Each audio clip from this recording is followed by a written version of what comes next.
여러분 안녕하세요. 저는 40대 중반의 윤은진이라고 합니다. 어찌어찌 살다 보니 제 나이가 벌써 이렇게 됐더라고요. 부모 세대가 돌아가실 때가 된 거죠. 그러니 주변에서 부모 유산 때문에 형제들 간에 분란이 생기고 부모 자식 간에 법정까지 가서 싸우는 경우도 보곤 했지만 그런 걸 봐도 남의 이야기, 다른 나라 이야기라고만 생각했었습니다. 그런데 그 일이 제게도 일어난 거예요. 제 일이 될 거라고는 상상도 하지 못했던 일인데 말이에요. 저는 서울에서 그리 멀지 않은 경기도 소도시에서 외동딸로 태어났어요. 아마도 형편이 어려워서 자식을 더 낳고 싶어도 그러진 못하셨을 거예요.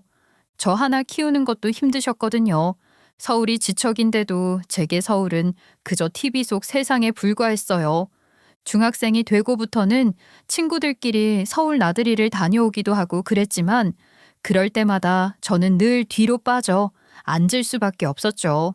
그럴 수 있을 정도로 용돈을 받지도 못했고 또 고생하시는 부모님 생각하면 저만 그렇게 신나서 놀러나 다니고 그럴 수도 없다는 생각을 했던 것 같아요. 그 어린 시절부터 그랬어요. 먹고 살기 바빠 늘 지쳐있는 부모님을 매일같이 봤으니 누가 뭐라고 알려주지 않아도 저절로 알게 됐던 건지도 모르겠어요. 학교에서나 집에서나 저는 조용하고 얌전하게 말썽 피우지 않는 착한 아이로 그저 잘 먹고 아프지 않는 것만으로도 충분했던 아이였을 거예요. 특별히 예쁘거나 똑똑하거나 특별한 구석이 없었지만 누구도 제게 그런 것을 바라지 않았다고 해야 할까요? 그래도 부모님이 제게 무관심하셨던 건 아니었고 그 마음을 알기에 외롭지 않았습니다. 외롭다는 생각을 하는 것도 죄송했던 것 같기도 하지만 가난하고 고달픈 삶을 사는 동안에도 그 안에서 가족의 정을 나눴다고 생각해요. 거칠고 투박해도 따뜻한 정말입니다. 중학생이 되고부터는 조금이라도 부모님을 도울 수 있는 일을 스스로 찾으려고 했어요. 그중 제일 중요한 건 늦게까지 일하고 들어오시는 엄마가 집에 들어오자마자 따뜻한 밥을 드실 수 있게 해드리는 거였답니다. 특히 날이 빨리 어두워지고 추운 겨울날에는 더 그랬어요. 아이고 추워. 오늘 진짜 너무 추웠네. 은진아, 보일러 좀 더 올려놓고 있지 그랬어. 바깥이 추운 거지. 집에서는 이불 덮고 있으면 괜찮아. 엄마, 춥지? 얼른 옷 갈아입고 와. 내가 국 데워놨어. 밥 퍼줄게. 아이고, 우리 딸이 언제 이렇게 다 컸는지. 덕분에 엄마가 이렇게 호강하네. 에이, 이 정도로 호강은 무슨. 엄마랑 아빠랑 고생하는데 내가 이 정도는 해야지. 진짜 호강은 나중에 돈 벌면 시켜줄게. 정말? 아이고, 우리 딸이 엄마 호강 시켜주는 거야. 말만 들어도 좋다. 밥 안 먹어도 배부른데. 아이, 우리 딸 덕분에 든든해. 고마워. 그리고 미안해. 엄마는 늘 그렇게 고맙다는 말 뒤에는 꼭 미안하다는 말을 하셨어요. 엄마가 더 해줄 수 있는 게 없어서 미안하다는 그 말씀을 들을 때마다 쓸쓸하기도 했지만 서로를 위하는 마음만큼은 따뜻했던 것 같아요.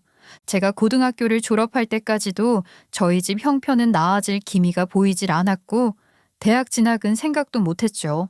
그리고 또래보다 훨씬 이른 나이에 결혼을 하게 됐습니다. 연애에 눈을 떠서 그랬던 건 아니고요.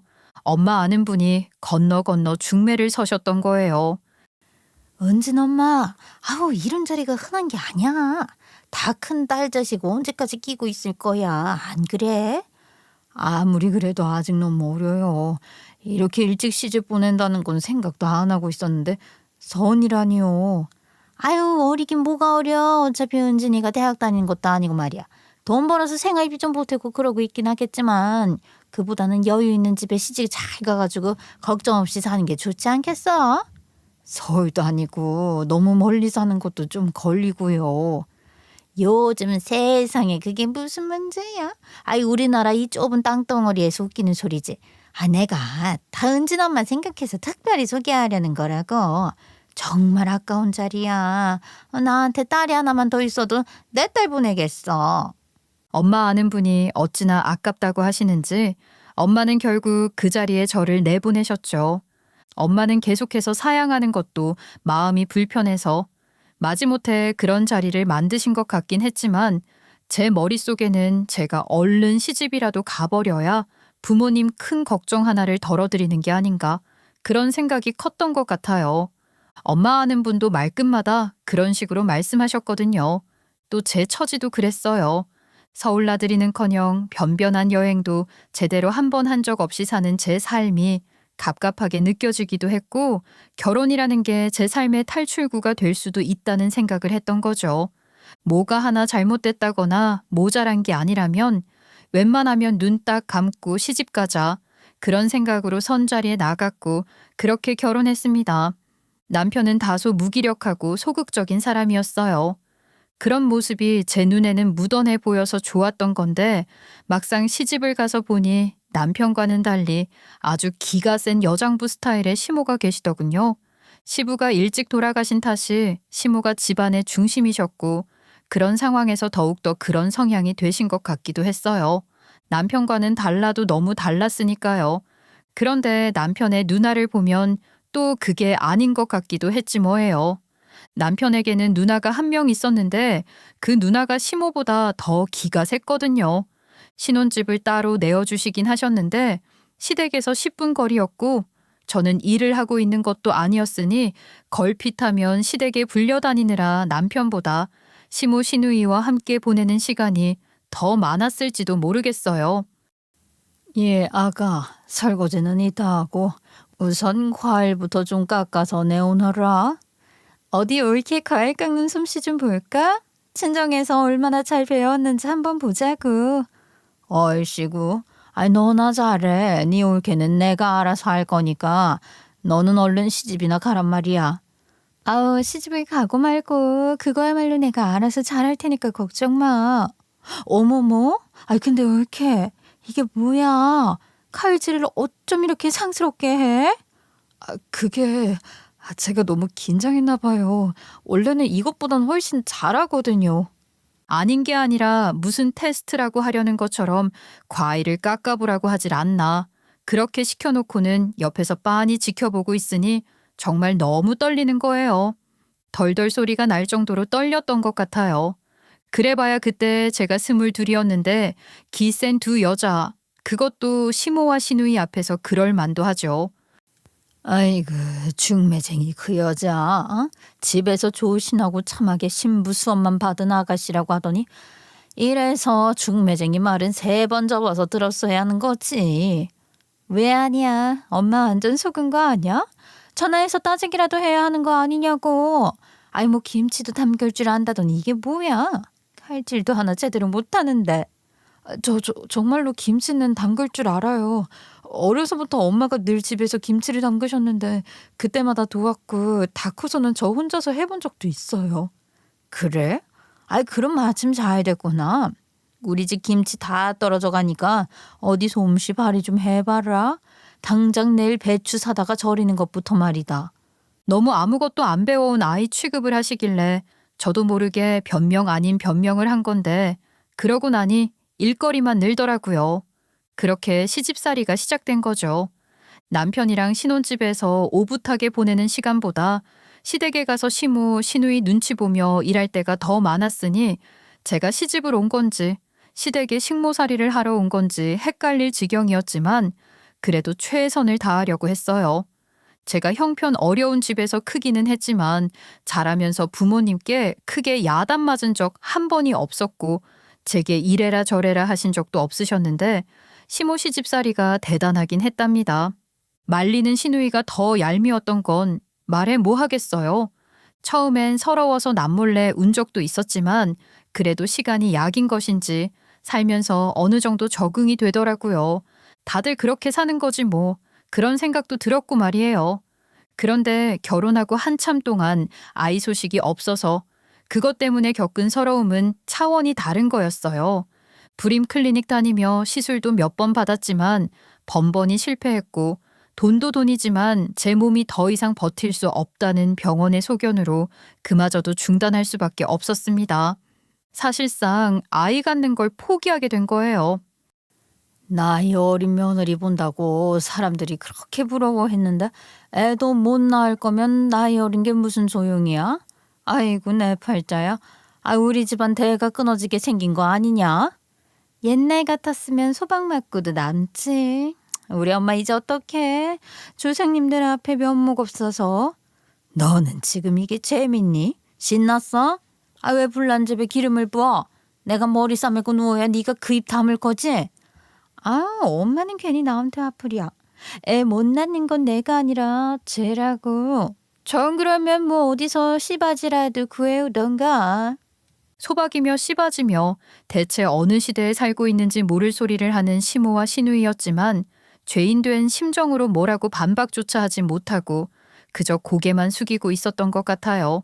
그리고 그때부터 시모의 시집살이는 더 심해졌죠. 그럼에도 불구하고 저의 결혼 생활은 전보다 훨씬 괜찮아졌던 게 뭔지 아세요? 그 일을 계기로 남편과 사이가 더 좋아졌거든요.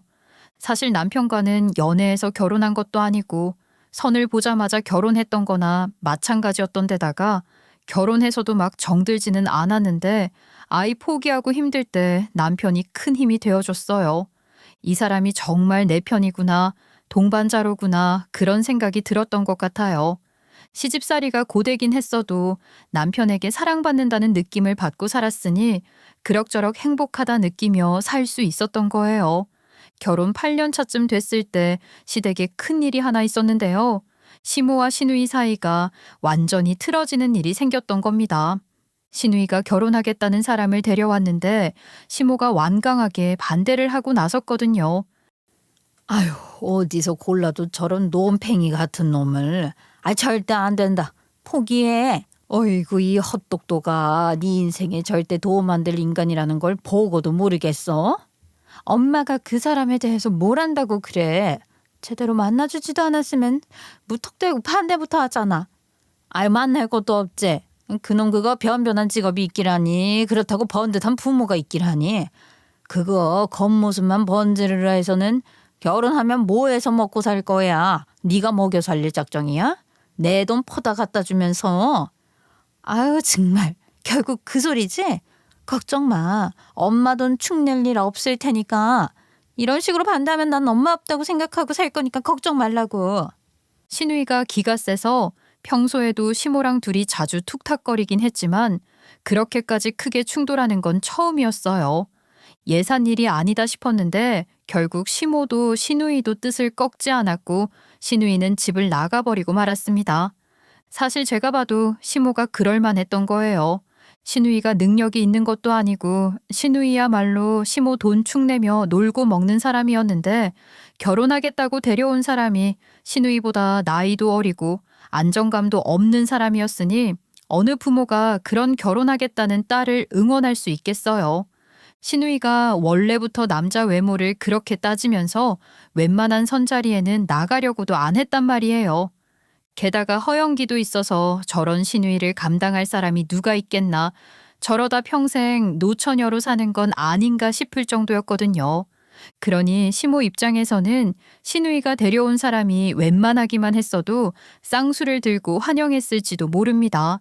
그런데 도저히 그럴 수 있는 상대가 아니었던 거예요. 시모가 걱정하는 마음이 당연하다고 생각해요. 그러나 시누이는 또 시누이 입장에서 난생 처음으로 결혼하겠다는 마음을 먹게 한 사람을 엄마가 그렇게 반대하니 서운하기도 했을 테고 또 자꾸만 무시하는 소리를 하니 열이 받은 거겠죠. 그렇게 모녀간에 험한 말까지 주고받으며 돌아오지 못할 강까지 건넌 겁니다. 그렇게 집을 나간 시누이는 시모는 물론이고 남편이나 제 연락도 전혀 받지 않았고 연을 끊고 살더라고요.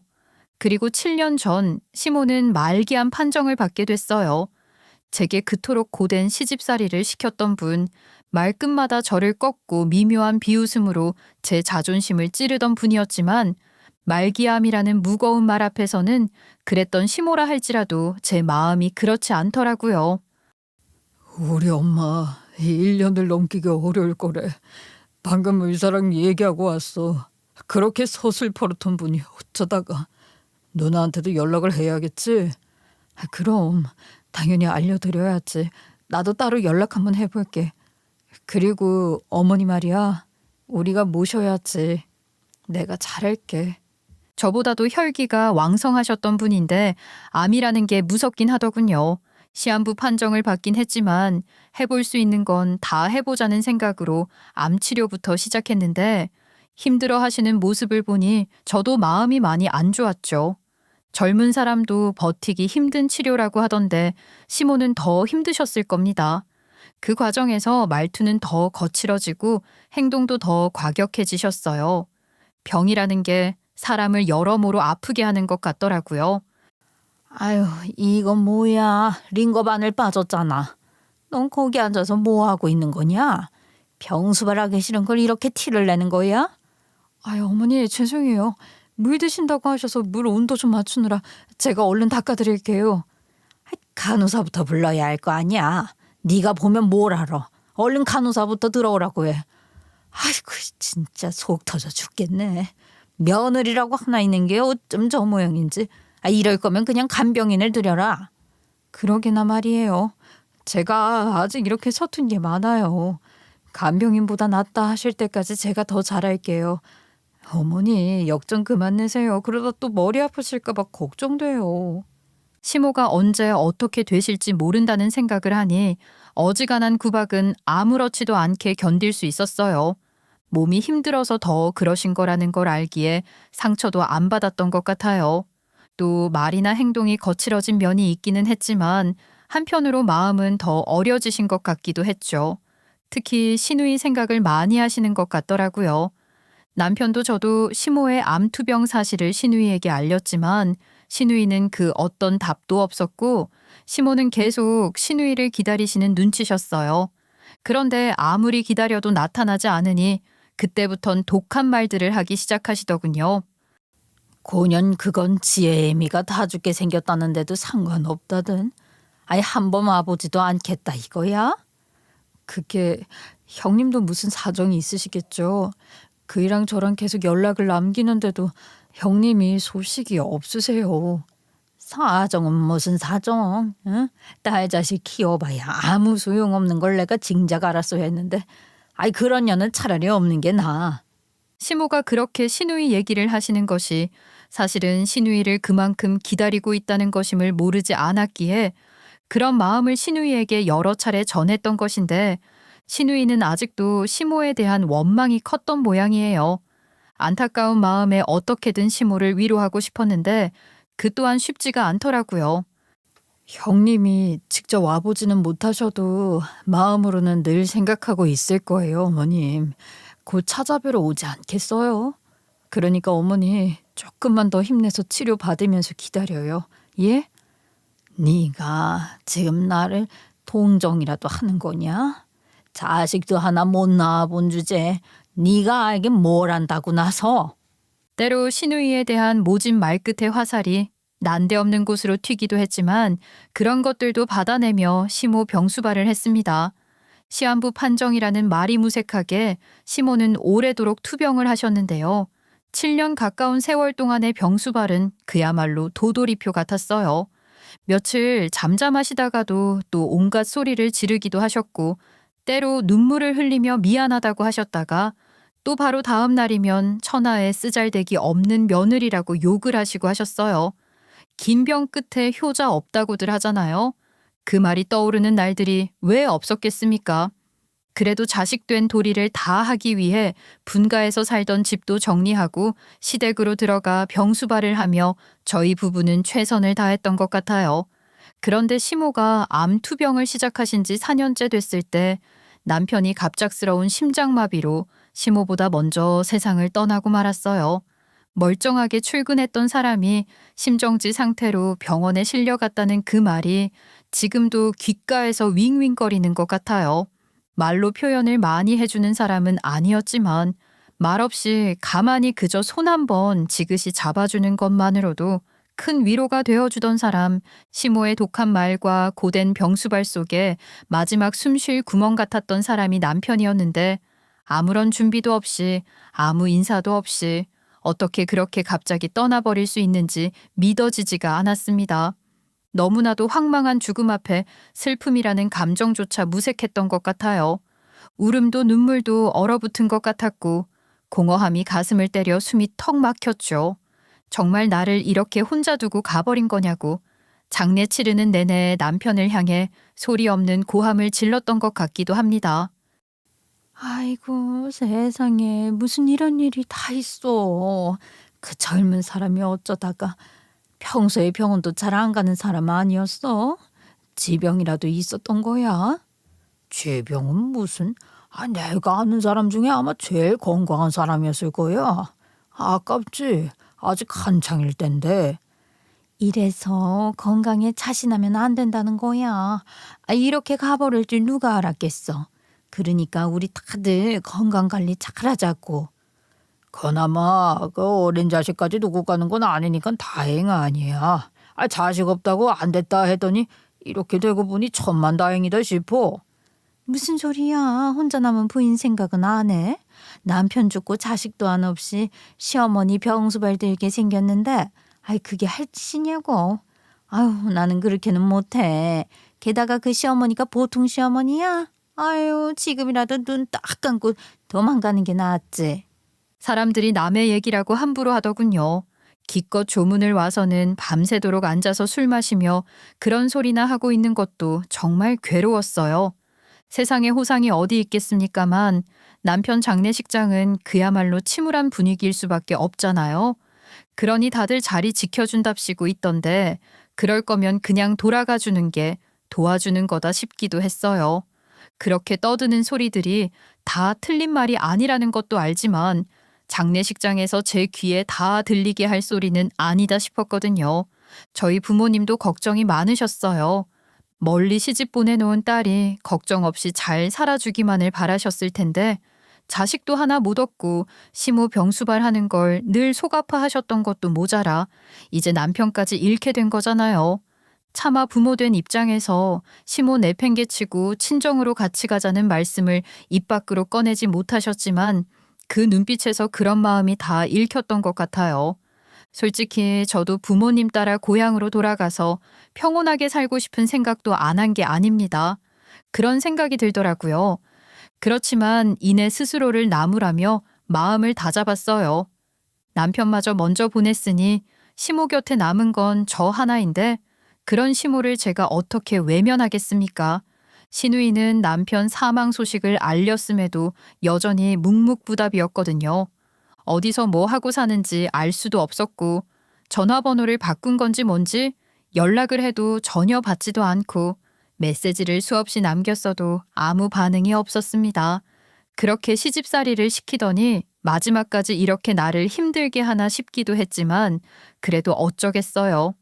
제가 계속 시모 병수발을 들어야죠. 남편이 있을 때는 남편이 위로가 되어줬을 뿐만 아니라 시모와 저 사이에서 완충제가 되어주기도 했었는데 그런 남편이 없으니 시모와 더 많이 부딪혔던 것 같아요. 긴 투병으로 시모는 몸과 마음이 더 피폐해져 갔고 그 스트레스를 제게 풀려는 듯했죠.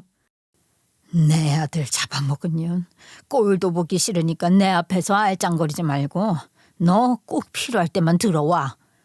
지금 어머니 손발 닦아드리려고 하잖아요. 가만히 좀 계세요. 내가 기운 없어서 가만히 누워 있으니까 내가 뭐 중환자인 줄 알아? 그깟 건 네가 안 해줘도 그만이야. 이렇게 살아서 뭐하냐. 이년아, 내 아들을 잡아먹지 말고 나를 잡아가지 그랬어. 이제 나도 죽여라. 이렇게 사느니 그게 낫지. 어머님, 마음에도 없는 말 마시고 이렇게 좀 해보세요. 담당 의사가 진통제를 바꿔본다고 했으니까 일단은 더 수월해지실 거예요. 시모 병수발 몇 년 하다 보니 저도 요령이 생겨서 듣기 싫은 소리는 한 귀로 흘릴 줄도 알게 되고 그러더라고요. 제가 바른 소리를 하면 시모는 입을 꾹 다물고 아무 말 없이 고개를 돌리곤 하셨죠. 고맙다는 말도 미안하다는 말도 없이 시모는 점점 말수가 줄어드셨던 것 같아요. 남편이 없는 집에서 시모와 단둘이 지내는 것에도 그렇게 익숙해졌던 겁니다. 그리고 얼마 전 긴 투병 끝에 시모는 돌아가셨어요. 시모가 위독하다는 연락을 수도 없이 남겼고 남편이 죽었을 때도 연락을 했었지만 단 한 번 어떤 답도 해주지 않던 시누이였는데 시모가 돌아가셨다고 하니 그래도 장례식에 나타나기는 하더군요. 발인을 코앞에 두고 장례 이틀차 밤에 검정색 옷도 제대로 갖춰 입지 않고 나타난 것이긴 하지만 그래도 시모에게 마지막 인사를 하겠다 싶어서 다행이라 생각했습니다. 형님, 아유 왜 이제 오셨어요? 어머니가 얼마나 기다리셨는데 조금만 일찍 오셨으면 얼마나 좋았을까. 그래도 잘 오셨어요. 저도 형님 많이 기다렸어요. 마음에도 없는 소리 잘도 하는 건 여전하네. 무슨 말씀을 그렇게 하세요? 어머님 마지막으로 보내드리는 자리니까 좋은 마음으로 형님 대하고 싶어요. 진심으로요. 내 동생 잡아먹고 흑덩이 갔던 우리 엄마까지 없어졌으니까 옳게는 이제 살판 났겠어? 그러니 세상이 막 아름다워 보이나 봐. 제가 형님이랑 무슨 말을 더 하겠어요? 저한테 이러지 마시고 어머님께 인사부터 하세요. 다 늦게 나타난 시누이는 저를 보자마자 독한 말부터 늘어놓기 시작하던데 정말 여전한 게 누군데 저러나 싶더라고요. 그놈의 남편 잡아먹었다 소리를 시누이도 똑같이 해대는 것을 보면서도 다시 한번 시모 핏줄이 맞구나 싶기도 했고 말이에요. 미운 정도 정이라고 그래도 돌아가신 시모가 반가워하시겠다 싶은 마음에 저도 최대한 시누이에게 좋게 대해주려고 했는데 시누이는 제 인내심을 시험이라도 하듯 장례식장에 도착한 지 1시간도 지나지 않아 본색을 드러냈던 겁니다. 시누이가 시모 장례식에 이렇게라도 얼굴을 비친 이유는 다른 데 있었던 거예요. 제사보다 제밥이었던 거죠. 유산 정리는 어떻게 할 거야? 내일 장례 다 치르고 나면 바로 할 수 있는 거지? 미리 내야 하는 서류 같은 건 다 처리했어? 형님, 지금 어머님 장례 다 치르지도 않았는데 어떻게 유산 얘기부터 하세요? 오자마자 그런 말씀을 하시니까 불편하네요. 아, 어디서 또 착한 척이야. 좀 솔직해져라. 옳게도 결국 우리 엄마 재산 보고 지금까지 옆에 붙어서 병수발인지 뭔지 눌러 앉아 있었던 거 아니냐고. 사람 다 각자 자기식으로 생각한다지만 형님 정말 너무하시네요. 길 가는 사람 붙잡고 물어보세요. 얼마를 주면 남편 먼저 보내고 홀로 남은 시어머니 병수발할 수 있으려는지 한번 물어보시라고요. 아유, 됐고. 내가 지금 올케랑 이딴 소리나 하려고 온 줄 알아? 나도 없고 우리 엄마 누워있다고 올케가 우리 엄마 재산 흥청망청 다 쓰고 다닌 건 아니겠지? 기가 막혀서 수년 전에 집 나가서 연 끊고 살다가 돌아가셨다고 하니 유산이나 챙기려고 와서는 그 사실을 숨기지도 않고 아주 당당하고 노골적으로 드러내는 시누이를 보면서 정말 할 말이 없었어요. 아무리 그래도 어떻게 장례를 다 치르기도 전에 나타나자마자 그런 소리를 하는지 말입니다. 시누이가 그렇게 궁금해하는 시모의 유산이라는 것에 대해서 말씀드리자면 저도 정말 할 말이 많거든요. 시모가 경제활동을 하셨던 것도 아니고 시부가 남긴 재산이 있었으니 한때는 제법 떵떵거리며 살 때도 있었던 게 사실이긴 해요. 제가 시집 올 때도 먹고 살 걱정 없는 부잣집이라고 했었고 당시 신혼집도 척하니 해주고 그랬으니까요. 시누이가 같이 사는 동안까지만 해도 돈이라고는 벌어본 적 없이 누리기만 했으니 시누이 입장에서는 시모가 남긴 유산이 뭐 대단한 것처럼 생각했을지도 모르겠어요. 그렇지만 애초에 시부가 남긴 재산이란 것도 평생 갉아먹고 살아도 차고 넘칠 정도는 아니었고 계속 깎아먹으며 살았으니 결국 남은 거라곤 시모와 제가 함께 살던 아파트가 전부였거든요. 그게 무슨 소리야? 아파트가 남은 재산 전부라니. 그게 말이 돼? 바른 대로 말해. 옳게 친정으로 우리 엄마 재산 지금 빼돌리기라도 한 거야? 형님, 하고 버릴 말이라도 그런 말씀 마세요. 저 그렇게 안 살았어요. 말이 안 되니까 하는 소리 아니야. 그 재산 다 어디 가고 지금 남은 게 집 하나야? 형님이 집 떠나 계셨던 게 몇 년인데 그러세요? 게다가 어머니 병원비로 들어간 돈도 만만찮았다고요. 자그마치 7년이나 치료받으셨던 거 아시잖아요. 시누이다운 발상이긴 하나 어떻게 그렇게 말할 수 있는지 정말 이해가 안 됐어요. 딸인 자기도 외면하고 아들인 남편도 죽고 없어 홀로 남은 시모를 제가 모신 게 몇 년인데 그런 제게 시모 재산을 친정으로 빼돌린 거 아니냐는 게 할 말이냐고요. 그런 소리까지 듣는데 정말 화가 많이 났지만 더 세게 반응하지는 못했는데요. 그럴 만한 이유가 있었거든요. 사실 그 집이 시모가 돌아가시기 전에 이미 제 이름으로 증여가 이루어졌기 때문입니다.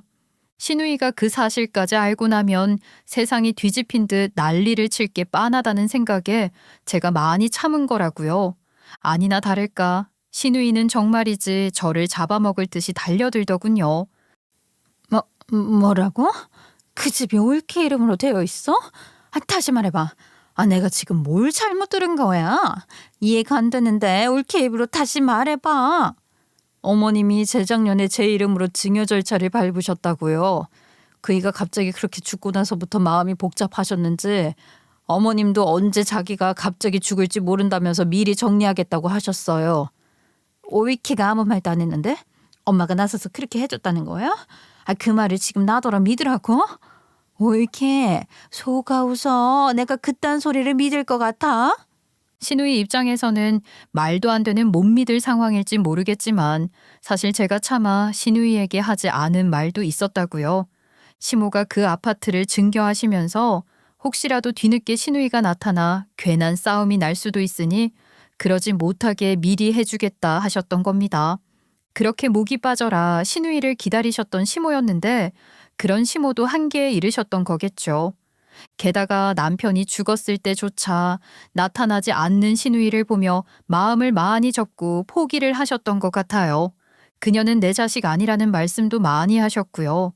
차마 거기까지는 말을 안 했던 것인데 시누이는 절대 받아들일 수 없다며 격분해서 개거품을 물기 시작하는 겁니다. 물불 가릴 것 없다는 듯이 마구 달려드는 거예요. 네 년이 한 게 뭐가 있다고 우리 엄마 집을 네가 깔고 앉아. 병수발? 그게 뭐 대수라고? 노인을 그냥 눕혀놓기만 했으면서 무슨 자격으로? 형님이야말로 이렇게 말씀하실 자격 없으시죠. 어머님 편찮으시다고 할 때부터 저희가 얼마나 여러 번 연락을 드렸습니까? 한번 와보기는커녕 좀 어떠시냐는 전화 한 통 안 하셨던 분이 형님이세요. 그런 분이 이제 와서 유산 어쩌고 하시는 것도 좀 아닌 것 같네요. 오라, 네가 이제야 본색을 드러내는구나. 처음부터 이럴 작정으로 병수발 핑계대면서 우리 엄마 집에 밀고 들어간 거지? 그래놓고 기어이 명의까지 뺏었어. 말씀드렸잖아요. 어머님이 그렇게 하신 거라고요. 제가 그런다고 어머님이 제 말을 들어주실 분이세요? 우리 엄마가 절대 그럴 사람이 아니니까 내가 이러는 거 아니야. 나 이거 절대로 가만히 안 있어. 가만히 안 있으면 어쩔 거냐는 말이 목구멍까지 올라왔지 뭡니까. 그러나 저까지 똑같은 사람이 돼서 시모 보내는 마지막 길에 개싸움 벌이는 모습 보여드리고 싶지 않아서 참고 또 참은 거예요.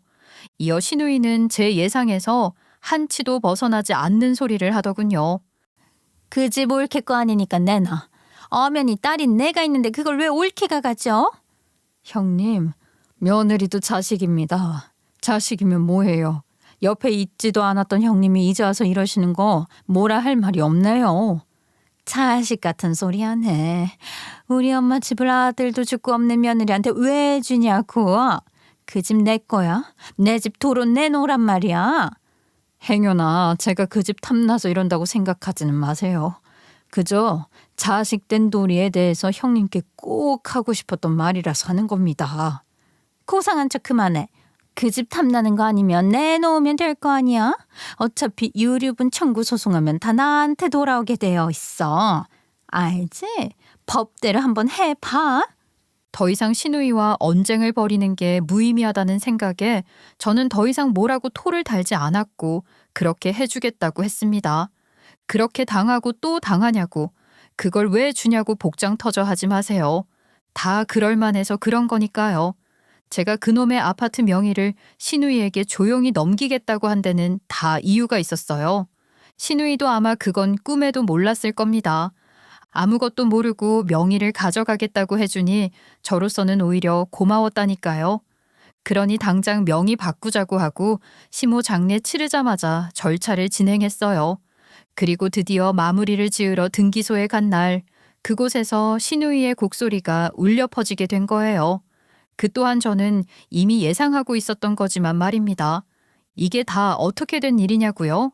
사실 시모가 제게 남긴 그 아파트는 대출 빚이 엄청나게 붙어 있는 빚덩이나 다름없었거든요. 생각해보세요. 그나마 남편이 있었을 때는 남편이 고정적으로 벌어오는 월급이라도 있었죠. 남편이 죽고 나서부터는 경제적으로 많이 힘들었어요. 이미 시댁 재산은 갉아먹을 대로 갉아먹었는데 시모 병원비 지출이 큰 부담이 되더라고요. 제가 나가 돈이라도 벌려면 시모 곁에 간병인을 붙여야 할 상황인데 그 비용이 또 만만치가 않잖아요.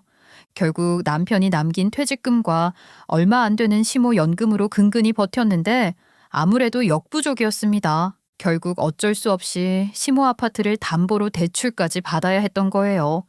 그게 그렇더라고요. 대출이라는 게 빚이잖아요. 처음 담보대출을 받으려고 은행에서 상담을 받을 때는 심장이 막 두근두근 하면서 이 빚을 지고 어떻게 사나, 앞으로 빚 갚아나가야 할 생각을 하니 너무 걱정이 되는 거 있죠. 물론 제가 어려운 친정에서 자랐지만 저희 부모님이 빚 때문에 허덕이고 그러시진 않았어요. 그저 하루하루 살기가 팍팍했고 사실 빚을 내려고 해도 빌릴 수도 없었을지 모릅니다. 못 하나 맡길 게 있어야 대출을 받을 텐데 부모님 두 분 다 안정적인 직장도 아니었고 담보 잡힐 집이나 차가 있는 것도 아니었으니까요. 사람이 원래 잘 모르는 것에 더 겁을 내는 것 같아요. 아닌 게 아니라 처음 대출 받으러 갔을 때 얼마나 떨었다고요. 근데 한번 대출을 받고 나니 처음이 어렵지 그 다음은 너무 간단하더라는 겁니다. 그렇게 조금씩 계속해서 빚을 내다 보니 집값의 70%까지 대출을 받게 된 거예요. 당시로서 받을 수 있는 최대 한도까지 받은 거죠. 그런데 갑자기 부동산 경기가 어쩌고 저쩌고 하더니 시세가 급락한 거예요. 지속적인 부동산 시장의 침체, 거기에 고금리까지 더해져 그리 된 것인데 대출 원금이 집값보다 더 커진 상태가 된 거죠. 배보다 배꼽, 흔히 말하는 마이너스 자산이 된 겁니다. 저는 들어도 잘 모르겠던데 미국을 뒤흔들었다는 영모기지 상황이 된 거라고 사람들이 말하더군요.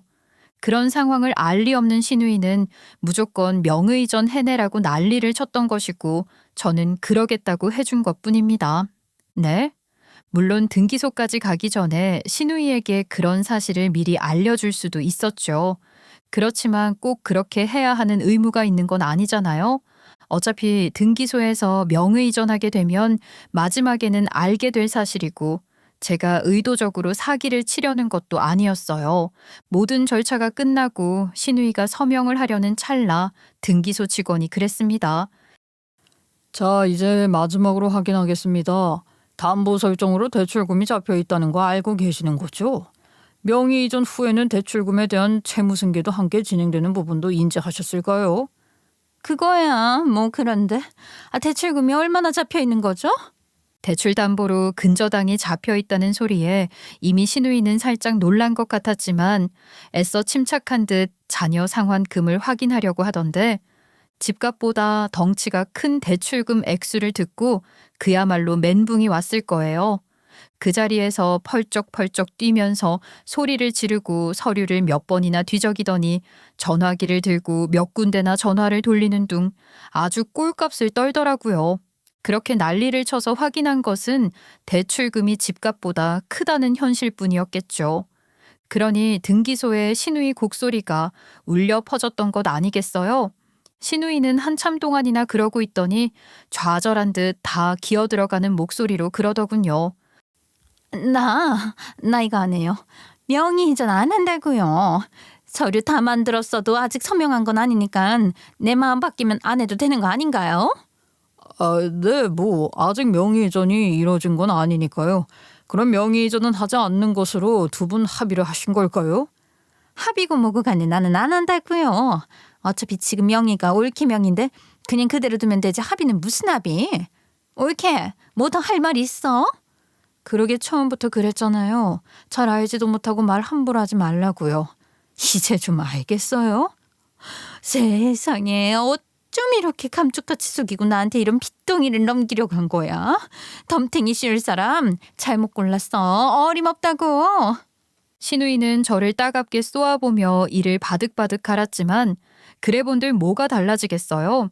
시모가 남긴 유산의 실체가 빚덩이라는 사실이 바뀌지는 않는 거죠. 그렇게 신우이는 명의이전을 포기했습니다. 게다가 대출금에 대한 불똥이 튈까봐 상속 포기각서까지 쓰더라고요. 상속이라는 게 재산에만 해당되는 게 아니잖아요. 원칙적으로 채무에 대해서도 상속이 이루어지는 것이니 신우이는 그걸 겁냈던 거예요. 이렇게 나 상속 포기한다고 서류 갖춰서 다 제출한 거 알지? 그러니까 이제 나는 그 빚이랑 전혀 상관없는 사람이야. 만에 하나 그 빚 나눠 갚자는 둥 그런 소리 하지 말란 말이야. 걱정 마세요. 어머님께도 그러셨겠지만 제게도 이미 형님은 없는 사람이나 마찬가지였어요. 그럴 일 없습니다. 그 잘난 척 좀 그만해. 돈 앞에 장사 없는 거야. 우리 엄마 연금 나오던 것도 없어졌으니까 살기 팍팍해지면 또 다른 소리 할 줄 누가 알아? 형님이 제가 연락한다고 받기는 하는 사람인가요? 어머님이 시한부 판정 받았다고 해도 동생이 죽었다고 해도 눈 하나 깜짝 안 하던 사람이요. 그래, 그렇게 생각해주면 고맙고. 어차피 나는 우리 엄마한테 자식도 아니었으니까 살던 대로 각자 살면 되겠네. 그래, 다시 볼 일 없길 바랄게. 유산이라고 생각할 때는 돈의 혈안이 되어 시모에게 자식이라고는 자기 하나라고 난리치더니 그 유산이라는 게 다 빚이라는 걸 알고 나니 자기는 자식도 아니라고 발뺀다는 모양새가 어찌나 한심하던지요. 참으로 끝까지 너무한다 싶었어요. 신우이는 그렇게 사라져 다시 연락을 끊어버렸죠. 시모 장례 치르자마자 신우이와 얽혀 한바탕 소동까지 치르고 나니 맥이 탁 풀어지는 기분이었습니다. 빚덩이였던 그 집은 처분하기도 애매했어요. 그래서 일단 그 집은 세를 놓고 저는 작은 원룸으로 옮겨 일자리 구해 돈을 벌기 시작했죠. 생활비 최대한 아껴 쓰고 당장 대출금 갚는 것을 최우선으로 생각하며 살아야 했으니까요. 친정 부모님 계시는 고향으로 돌아갈까 하기도 했지만 새놓은 집 두고 너무 멀리 가기도 그렇고 시집 와서 산 세월이 제가 고향에서 지낸 세월보다 조금 더 길어지기도 한 만큼 그곳이 이미 제게는 익숙한 제 삶의 터전이었으니 그냥 그곳에서 제 살 길 찾으려고 했던 거예요. 시모 병원비처럼 굵직한 지출이 없었으니 버는 족족 빚을 갚아갈 수 있다는 게 뿌듯했고 희망을 갖고 살았던 것 같아요. 그렇게 몇 달을 지냈는데 갑자기 시모 집 동네 집값이 들썩이기 시작하는 겁니다. 개발 호재가 있다나요? 부동산에서도 연일 전화가 올 정도로 집값이 많이 올랐지 뭐예요. 팔아봐야 마이너스라 그냥 뒀던 것인데 그러길 정말 잘한 거잖아요. 그렇죠. 동네 사람들이 다들 들떠서 난리가 났는데 저는 그저 얼떨떨했던 것 같아요. 다른 건 다 모르겠고 더 이상 빚덩이 짊어지고 살지 않아도 된다는 생각에 너무 좋았죠. 말이 쉽지 아파트값보다 큰 대출금이 계속해서 목구멍에 턱 걸린 듯 소화도 영 안 되는 것 같았는데 그렇게 후련할 수가 없었답니다. 먼저 떠난 남편인지 시모인지 모르겠지만 하여간 제 처지가 딱해서 도와주려나 보다 그런 생각까지 하게 되더라고요. 집값이 크게 반등하긴 했지만 언제 또 떨어질지 모른다는 생각에 얼른 손 털고 빚도 갚아버리고 저 혼자 살 아담한 집이나 한 칸 만들까 싶은 생각도 들었고 다들 이제 시작이라고 집값이 계속 더 오를 거라고 하는데 그럼 좀 더 갖고 있어야 하는 건가 싶기도 하고 그야말로 행복한 고민을 했던 것 같아요. 그리고 얼마 지나지 않아 사람들이 말하던 개발 호재란 것이 뉴스에도 나오고 그러던데 그러면서 집값이 정말로 더 오르더라고요. 이게 다 무슨 일인가 싶었어요. 부잣집에 시집 왔다고 해도 제가 뭘 누리고 산 건 하나도 없었고 시댁 재산에 대해 잘 알지도 못했었거든요. 제가 아는 거라곤 다 갉아먹고 빚을 내야 할 정도로 힘들었던 시절뿐이었는데 제 평생에 이런 일이 다 있나 싶었습니다. 어린 시절부터 착한 딸로 살려고 노력했고 시집 와서도 남편이나 시모에게 제 할 도리 다 하고 살려고 열심히 노력하며 산 결과가 이렇게 돌아오는구나 싶기도 했죠. 착한 끝은 있다더니 잘 살았구나 하며 스스로를 대견해 하기도 했던 것 같아요. 그렇게 행복한 나날을 보내고 있었는데 신우이가 찾아왔더군요. 시모 동네 집값 오른 걸 귀신같이 알고 다시 찾아온 게 분명했어요. 뉴스에까지 났으니 신우이 귀에도 들어갈 거라고 이미 짐작하고 있었고 또 이렇게 찾아올 거라는 것도 어느 정도는 예상하고 있었기에 별스러울 것도 없었지만 여전히 뻔뻔하고 어이없는 신우이의 태도는 적응하기 힘든 것이더라고요. 올케, 사람이 참 그렇다. 이 동네 집값 뛴다고 난리던데 어쩜 나한테 아무 소리도 안 하고 그걸 다 올케 혼자 꿀꺽하겠다 이거야? 아이고 형님 말씀 참 이상하게 하시네요. 다시 볼 일 없다고 다 끊고 떠난 건 언제나 형님이세요. 안 그래요? 아유 몰라 됐고 그 집 말이야 얘기를 다시 좀 해봐야 하지 않겠어? 내가 울 엄마 딸 아니야. 며느리보다 딸이 우선순위가 되는 건 당연한 거 아니냐고. 아이 그래서 제가 명의 이전도 해드리려고 했는데 싫다고 한 건 형님이셨어요. 빚만 있는 집이라고 할 땐 나 몰라라 하더니 지가 몰랐다고 하니까 다시 내놓으라고요? 그건 아니죠. 제 말이 맞지 않습니까? 이랬다가 저랬다가 자기 유리한 쪽으로만 붙으려는 신우이가 너무 얄밉더라고요. 그보다 가족으로서도 이미 자격 없는 신우이에게 호락호락 당해줄 생각도 없었어요. 돌아가신 시모가 저를 그렇게 못마땅해 하셨으면서도 마지막에 그런 저를 인정하고 받아주셨다는 표시로 증여해 주신 거잖아요. 신우이로부터 그 재산을 지켜주려고 하신 것도 있고 말이에요. 저 역시 시모 뜻을 이어갈 생각이었습니다. 사람이 좀 솔직해져. 올케라면 안 그러겠어? 아우 됐어. 나도 올케 이해할 생각 없으니까 올케도 그럴 필요 없고 그 집에서 내 권리, 내 몫만 챙겨서 갈 거니까 피차 피곤하지 않게 간단하게 끝내자. 그 집에 대한 권리 같은 게 형님에게 남아 있었던가요? 이거 왜 이래? 또 기어이 소송하겠단 말까지 하게 할 거야? 형님 손으로 직접 상속 포기각서까지 써놓고 이제 와서 왜 이러세요? 소송요? 할 수 있으면 해보세요. 법이 뭐 형님 입맛에 맞게 이랬다가 저랬다가 하는 건 줄 아세요? 뭐야? 아주 돈독이 제대로 올랐나 보네. 그래 좋아. 법정에서 시시비비 가려보자고 누가 이기는지. 신우이가 뭐라고 해도 하나도 겁나지 않았어요. 시모가 남긴 재산을 지킬 자신이 있어서 그랬다기보다는 못 하나 거리낄 것 없으니 모든 면에서 당당한 게 당연한 거 아닌가요? 사실 전 지금도 그렇지만 법이니 뭐니 그런 거 잘 알지도 못해요. 그래서 신우이가 그렇게 말할 때만 하더라도 저렇게 난리쳐서 얼마간 자기 몫을 챙겨갈 수도 있겠구나. 그런 생각도 했었거든요. 그런데 제가 멋모르고 한 말이 정말 맞는 말인 거예요. 법이 그렇게 호락호락한 게 아닌 거죠. 그 상속 포기각서라는 게 가족 간의 한 약속이라면 아무리 서면으로 뭔가를 남기고 공증을 받고 어쩌고 하더라도 법적 구속력은 없다고 해요. 그런데 신우이는 저한테만 그런 식으로 말했던 게 아니라 아예 가정법원에 가서 정식으로 법적 절차를 밟아 상속 포기를 완료한 상황이었단 말입니다. 제가 그 대출금에 대해서 발목이라도 잡을까봐 아주 겁을 제대로 냈던지 철저하게 단속을 한 거죠.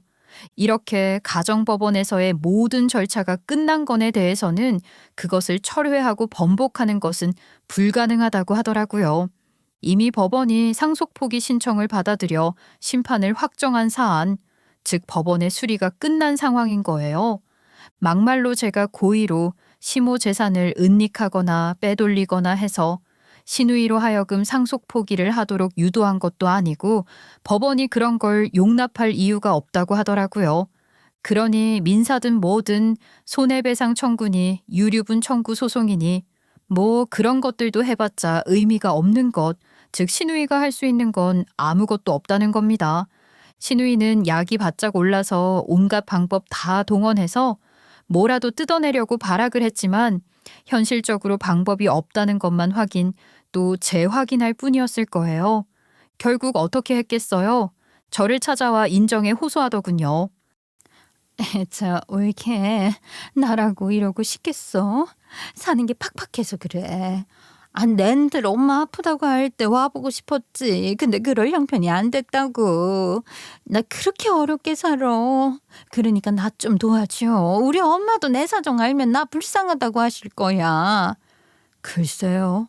그건 나중에 어머니 만나게 되시면 어머니께 말씀해 보세요. 저는 형님 도울 생각 전혀 없으니까요. 그게 정말 이럴 거야? 아유 부탁해. 그래도 우리가 가족 아니야? 글쎄요. 전 형님한테 가족으로서의 정을 느낀 순간이 단 한순간도 없는 것 같거든요. 형님도 마찬가지시지 않나요?